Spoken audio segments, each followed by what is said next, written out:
To create a hyperlink, simply go to YouTube or any other URL. I'm going to click on the Get Shareable link. It will automatically copy it to the clipboard. I'm now going to go into my email.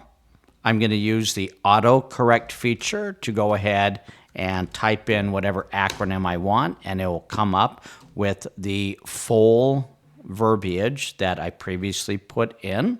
For example, TY for thank you, JR for Jeff Raskin. Go ahead and do Realtor, and it will come up with Realtor with the registered trademark. And I'm going to say, click here to view the home, the house we saw today.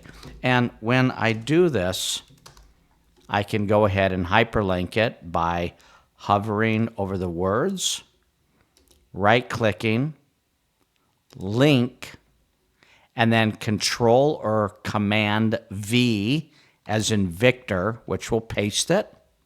And once I do this, it will go ahead and create that hyperlink. You can make a hyperlink from anything you want, including a picture. First, type out the verbiage you want, including the picture of the home. Once again, go into YouTube. At this point, I'm going to go to the three dots. I'm going to get the shareable link. I'm going to go back to my email. Click on the picture of the home. Right-click. Click link. Control on your PC, Command on your Mac, V as in Victor, which will paste it. And now this click here or the house will be hyperlinked. Depending on the email system you use, it might be a little bit different in a web-based email, but the concept will remain the same.